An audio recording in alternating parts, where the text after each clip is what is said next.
Selamat pagi, siang, sore, malam semuanya. Perkenalkan kami dari Mandala Consulting, sistem kualitas 02 yang beranggotakan saya sendiri, Rasya Rizky Binanda, Muhammad Fatin Alfawas, dan Naura Sabita. Di sini akan mempresentasikan hasil diskusi dari kelompok kami berkaitan dengan kualitas dari produk mie sedap.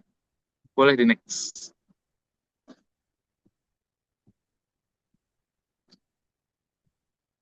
Boleh di next. Oke, mie sedap. Objek penilaian kami kali ini adalah mie sedap yang merupakan anak perusahaan dari Wings Food, yang di mana mie sedap ini diluncurkan pada tahun 2003 dan merupakan salah satu merek mie instan terbesar di Indonesia yang sudah banyak sekali dikenal oleh masyarakat di Indonesia. Untuk varian-variannya sendiri terdiri dari mie goreng, mie kuah, ataupun varian-varian premium seperti Singapore Laksa dan Cup Noodles. Kami memilih mie sedap karena merek ini memiliki posisi yang sangat strategis di pasar mie instan di Indonesia. Di satu sisi, mie sedap adalah pemain besar dengan distribusi yang luas dan reputasi yang kuat. Namun di sisi lain, pasar mie instan juga sangat kompetitif sehingga kepuasan pelanggan menjadi faktor kunci dalam mempertahankan loyalitas konsumen dan pangsa pasar. Maka dari itu kita ingin melihat bagaimana produk mie sedap dilihat oleh masyarakat di Indonesia. Boleh di next.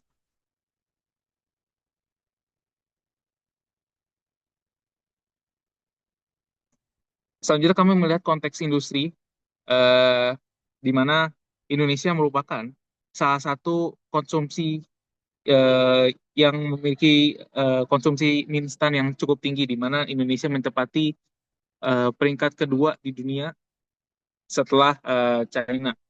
Yang berarti produk mie instan ini merupakan produk yang high frequency purchase dengan switching cost yang rendah, di mana harganya sangat murah. Sehingga pemahaman terhadap kepuasan masing-masing segmen menjadi krusial untuk mempertahankan loyalitas dan mencegah perpindahan merek dari mie sedap ini. Boleh di next.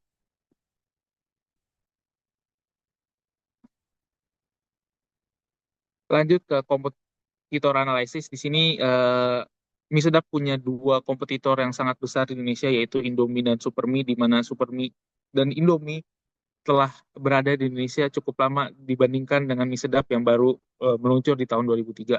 Di mana ekspektasi dari konsumen yaitu saja rasa yang konsisten, harga yang terjangkau, dan inovasi-inovasi rasa dan eh, higienis dari produk yang dijual kepada masyarakat. Boleh next.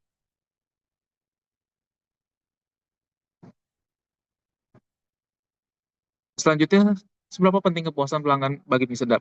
Kepuasan pelanggan itu sangat penting. Kenapa? Karena bukan hanya ini indikator kinerja dari mie sedap, tapi merupakan pendorong langsung stabilitas pendapatan, pangsa pasar, dan keberlanjutan jangka panjang. Jadi, dengan pelanggan puas dengan produk dari mie sedap, pendapatan pasti akan menaik seiring dengan kepuasan pelanggan juga menaik. Lalu, kepuasan pelanggan juga menentukan branding dari merek mie sedap. Lalu, pindah produk pun tidak ada biaya sehingga kepuasan pelanggan benar-benar menentukan apakah pelanggan itu akan stay atau berpindah untuk ke produk yang lain. Dan selanjutnya industri di Indonesia, terutama di bagian mie instan sudah sangat besar dan sangat kompetitif. Jadi bisa dibilang semuanya kepuasan pelanggan sedikit pun sangat berpengaruh terhadap industri di mie instan di Indonesia. Boleh next.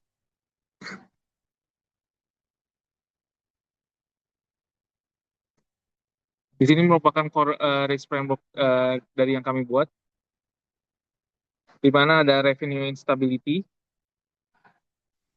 ada market share erosion, ada profitability pressure, dan ada brand equity degradation, yang di mana keempat elemen-elemen ini mempengaruhi dan eh, menjadi penilaian bagi kami untuk terkait pasar dan kepuasan pelanggan terhadap produk dari mie sedap. Boleh next.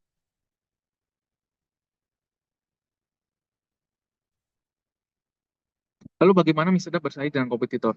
Eh, Seperti yang kita tahu bahwa dominasi dari pasar mie instan di Indonesia didominasi oleh Indomie yang sudah sangat lama ada di Indonesia.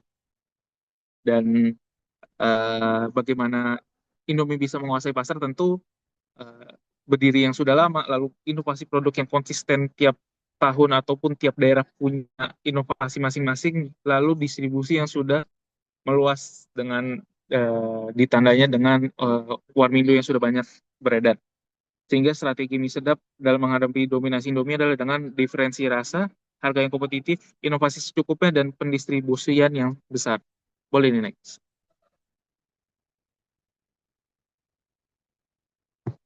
Oke, setelah kita memahami fase define dan konteks industri, sekarang kita masuk ke tahap kedua yaitu measure pace. Pada tahap ini, fokus utama kami adalah menentukan parameter yang tepat untuk mengukur sejauh mana performa mie sedap ini di mata konsumen.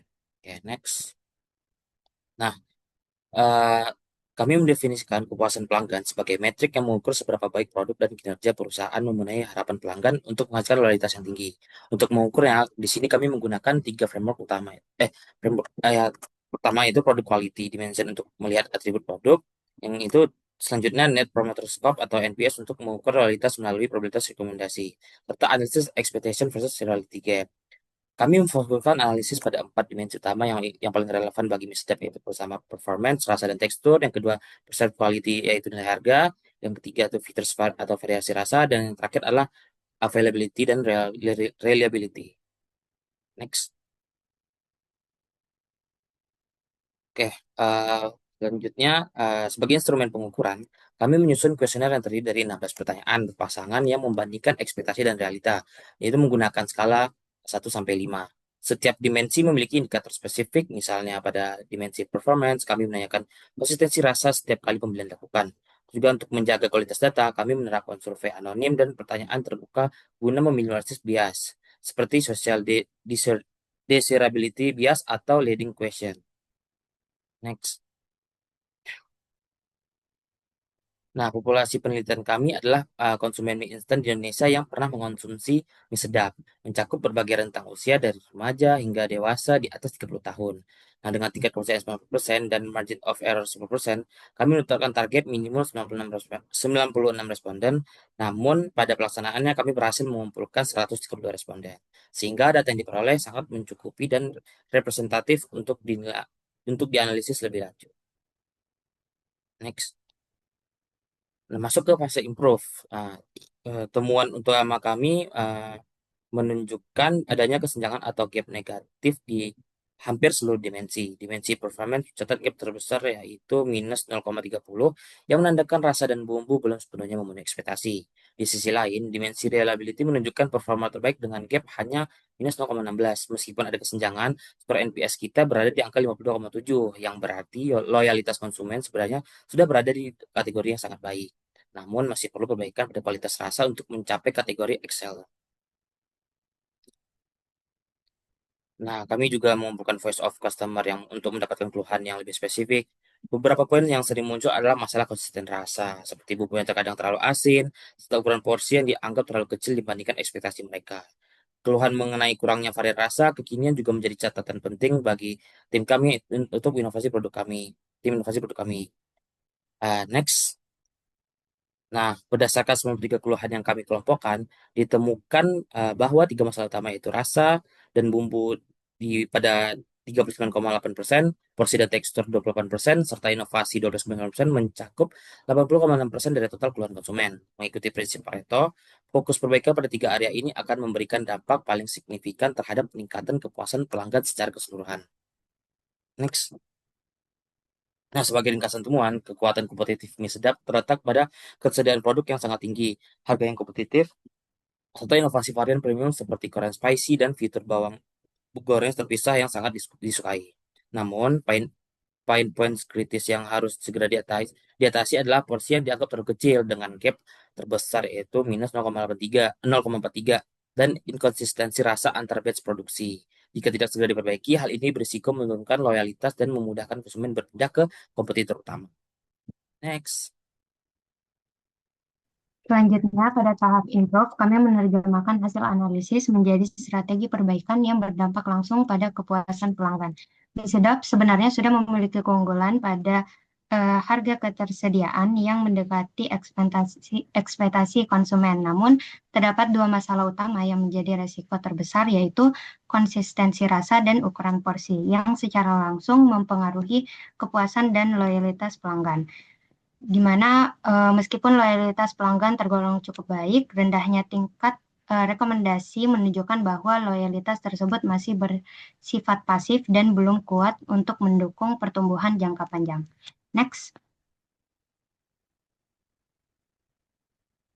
Selanjutnya, untuk solusi pertama yang kami usulkan adalah melakukan reformulasi dan standarisasi konsistensi rasa dan bumbu, di mana rasa merupakan core value dari produk mie instan dan menjadi faktor utama dalam keputusan pembelian konsumen. Oleh karena itu, perusahaan perlu memastikan bahwa kualitas rasa tetap konsisten pada setiap batch-nya melalui pengendalian kualitas yang lebih ketat, yaitu seperti audit QC berkala dan standarisasi formula bumbu. Selain itu, perlu dilakukan penyesuaian kadar sodium untuk merespon keluhan konsumen terkait rasa yang terlalu asin.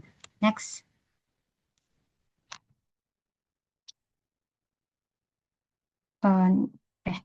Solusi kedua berfokus pada perbaikan aspek porsi dan pengembangan lini produk, di mana porsi dianggap terlalu kecil menjadi salah satu keluhan utama konsumen, khususnya pada segmen mahasiswa dan pekerja yang memiliki kebutuhan konsumsi yang lebih tinggi.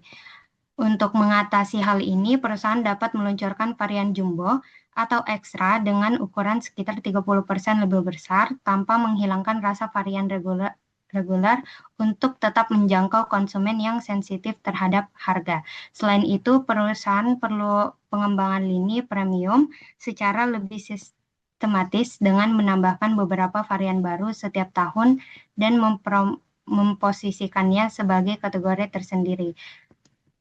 Strategi ini diharapkan dapat meningkatkan kepuasan.